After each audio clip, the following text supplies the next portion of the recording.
dreams for me. Had a fantastic wife, a cute daughter, and a job that was really taking off.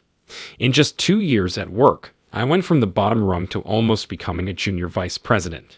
I was living a life most people would be jealous of.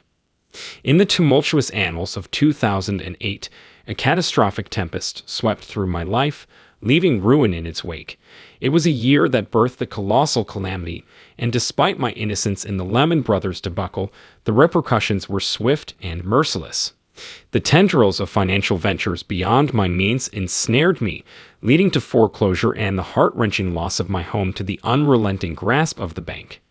The echoes of despair reverberated louder as job and home slipped away, plunging me into the abyss.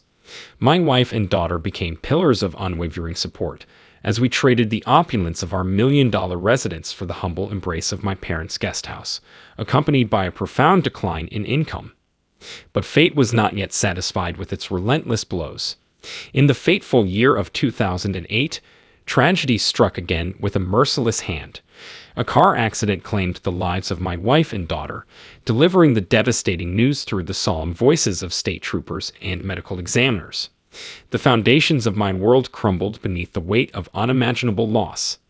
The aftermath plunged me into a downward spiral, seeking solace in substances to escape the unbearable weight of grief. With the guiding light of my family extinguished, I embraced self-destructive behaviors, sinking deeper into the abyss of addiction. Then, in the throes of a tumultuous bender in 2010, a peculiar sensation seized me. A dull ache beneath my jaw and creeping numbness in my arm fueled morbid anticipation, an opportunity to reunite with my loved ones. In a recliner, on the precipice of embracing death, an enigmatic experience unfolded. Instead of tunnels or welcoming parties, darkness consumed my senses, leaving me in an unsettling void. Disillusionment set in as expectations collided with the harsh reality of this desolate expanse. "This must be the afterlife," I murmured, my words echoing through the emptiness. Resigned to a solitary odyssey in this boundless void where temporal markers were non-existent, eternity unfolded as I traversed the desolation, with only the echoing footsteps of isolation as my companion. Surrender became my solace over time, enveloped by the heavy shroud of belief that nothing awaited me on the distant horizon. Despite cries to my wife and daughter filled with love and longing, the shadows of hopelessness loomed large. From the abyss emerged an unfamiliar voice, neither malevolent nor jubilant, incessantly questioning, "You, who have defiled your own body, why do you think you deserve to leave this place?" My timid inquiry, "Who's there?" only elicited the repetition of the initial question. Stripped of embellishments, my response acknowledged my lack of worthiness and attributed the suffering to self-inflicted wounds born of ignorance. The entity's identity remained shrouded in ambiguity, its demeanor persisting in an apathetic course. "Are you ready to be judged?" interjected the enigmatic voice, propelling the narrative forward. In response, a vibrant luminosity enveloped the vicinity surrounding the faint glimmer, thrusting me into an immersive tableau. The chronicle of my life, meticulously rendered in high-definition detail, unfurled before me, commencing from the day of my birth and culminating with my eventual demise. In the intricate fabric of my life's tapestry, a pivotal childhood memory unfolded, an inconsequential act of mischief at the tender age of 7. I absconded with a mere 5-cent piece of Bazooka Joe bubblegum from the shelves of the local 7-Eleven. Little did I know, this seemingly trivial event marked the genesis of a recurring theme in my life, deception and betrayal weaving through the narrative of my existence. Fast forward to a frozen frame in my life's reel, a moment when my wife brought our daughter into the world, an event I missed due to the demands of my job. A somber montage illuminated my perpetual neglect, a consequence of my career's insatiable appetite for my time. Missed moments with my daughter's laughter and romantic dinners with my wife played out, culminating in a stark scene of me, a mere observer in a lifeless recliner. Breaking the silence, an enigmatic voice posed a poignant question. "What do you have to say?" Heavy-hearted, I laid bare my remorse and self-loathing, shedding the pretense of moral rectitude. My apologies flowed, invoking divine clemency and the names of God and departed loved ones. After my emotional catharsis, the entity revealed its origin, proclaiming, "Your pleas have reached my Father." Before me stood a figure reminiscent of Jesus, extending an opportunity for a fresh start. I humbled myself, kissing his feet. With authority, he bid me to stand, and through tear-filled eyes, I saw Jade. Apologies flowed as we embraced, the joy of reconciliation permeating the air. Running with my precious child, I found solace in a moment I wished could stretch into eternity. Facing the horizon, I reunited with Donna. Embracing her, I expressed my remorse. As time unfolded, Jesus issued a decree, and the prospect of departure emerged. I begged for more time, but Jesus assured me that my family's presence would forever bless my existence. An electrifying sensation enveloped my chest, symbolizing our enduring bond. Returning to consciousness, I found myself surrounded by a medical team bombarding me with questions. What's the date? Where are you? Who is the President of the United States? In the subsequent days, revelations painted a poignant picture of my mother's pivotal role in her harrowing discovery. Medical updates spoke of arteries, one completely blocked, the other 40% obstructed.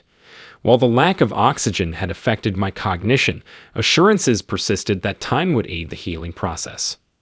I won't profess an immediate transformation post my near-death experience.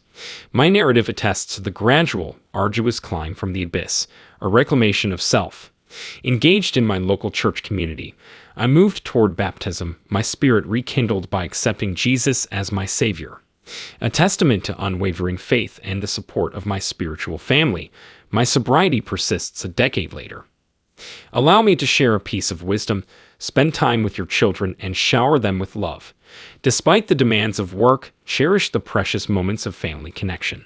Learn from my path. The pain I carry will persist, but I have faith that Donna and Jade await my eventual reunion. Yearning to linger, God granted me a second chance, an undeserved redemption. With gratitude to all who bear witness, my story concludes. Please share your thoughts in the comments, for shared experiences illuminate the intricate facets of life. Until our paths cross again, may Providence keep you safe and blessings grace your journey. Hey, everybody. Alright, I've got this insane story to spill. Imagine this scenario. There's this individual, They're asked to spill the tea about this mind-blowing experience that completely shook their world. But hey, we're not just talking your regular experience here. It's a complete game changer, and it all went down a few years back, right after hitting the big 25. So, check this out. They sort of went through this phase of being a tad reckless, doing things without much thought. To cut a long story short, they ended up taking way more of something than they should have, and had a seriously close call with death. As they're hanging on by a thread, they start praying to anyone and everyone, even reaching out to this Swami Saa Danda they'd come across during their studies. It turned into this whole spiritual free-for-all. In this intriguing narrative, a journey beyond the conventional emerges. It's a departure from the typical near-death tales we've heard. Instead of the usual description of crossing into the afterlife, this individual encounters a surreal sequence. It's not merely traversing through a tunnel, it's a sensation of being carried along, enveloped by a soothing warmth and a rhythmic essence. Abruptly, a transition occurs. A sudden halt, yet an absence of solid ground, an eerie void devoid of tangible elements. But amid this emptiness, there exists an enigmatic presence, a luminous, nebulous entity. Emotions surge, a mixture dominated by bewilderment rather than fear. Instinctively human, she vocalizes her query, a desperate plea echoing, "Where am I?" Unexpectedly, a voice resonates. Unlike any auditory sensation she's known, it doesn't merely reach her ears, it reverberates within every fibre of her being. This marks the surreal twist. She finds herself in the company of a divine being. The voice gently reproaches her for the phrasing of her inquiry, a subtle reprimand. Curiosity sparks, and she delves into an interrogation. What title befits this divine entity? The response defies expectations. I've been named many things, yet none encapsulate who I truly am. Attempting to confine the boundless within human-defined labels is futile. The gender inquiry provokes laughter from the divine, revealing that gender holds no relevance in their realm. It's a laughter suffused with warmth and delight, an experience she absorbs with awe. Astounding, isn't it? Her encounter unfolds unexpectedly, every cell vibrating with elation and comfort, akin to a heartfelt embrace. Time seems suspended, 8 earthly minutes evaporating into the ether. Then, a proclamation. The threshold of heaven lay before her, no elaborate entrance, just an affirmation of her rightful presence in the divine abode. The lingering query resurfaces. What gender embodies God? A collective amusement ensues. She discovers she's not alone in her pondering. A deep masculine voice asserts, "I'm neither," followed by a soft, undeniably feminine tone, "Yet I'm both." At a mere 25, she presents fundamental inquiries to God. Are miracles genuine? Is the Bible truly the Word of God? Her barrage of questions elicits mind-bending revelations. A request for a writing tool arises, recognizing the fallibility of memory. However, the response shatters conventional expectation. You require no pen. I inscribe upon your soul. At that moment, the profound significance eludes her comprehension. She recounted every detail of this mind-boggling experience in her book after returning to reality. Some doubted her, especially when she mentioned God's jokes. Her greatest takeaway was the absence of fear throughout her encounter. Instead, she struggled with the confusion of talking to the celestial entity. She thought God might be more like a caring parent, providing comfort rather than fear. Given the encounter's humor, she rationalized its plausibility. Why not joke if God can be anything? She even craved more shared laughter. The story took an unexpected turn. She questioned humanity's tendency to hate and hurt each other. The laughter stopped, and a heavy melancholy replaced it. It was like breathing broken glass. She saw that God was saddened by human irrationality and suffering. Her most difficult realization from her near-death experience was that our collective madness could bring God tears. Really sobering, right? She felt very alone after returning to life. Her experience with mortality was incomprehensible to others, leaving her without a confidant. After this extraordinary afterlife journey, she gained profound insights. For instance, God seemed uninterested in material wealth or constant prayer. She believed the divine force valued respect and compassion for all living things. Respect and kindness were enough.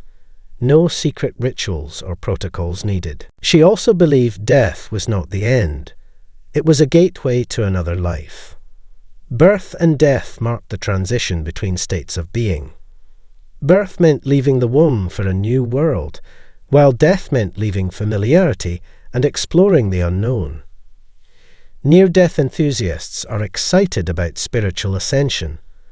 They're enthusiastic, but also inviting collaboration and camaraderie. They want to share unforgettable experiences from different places. Looking up, she realized that everyone has a unique story worth admiring. We appreciate your company on this journey. If this story resonates with you and makes you want more, please subscribe and enable notifications. Doing so will keep you updated on our adventures, stories, and thought-provoking discussions. We value your support and welcome you to our community. Thank you for being here, and prepare for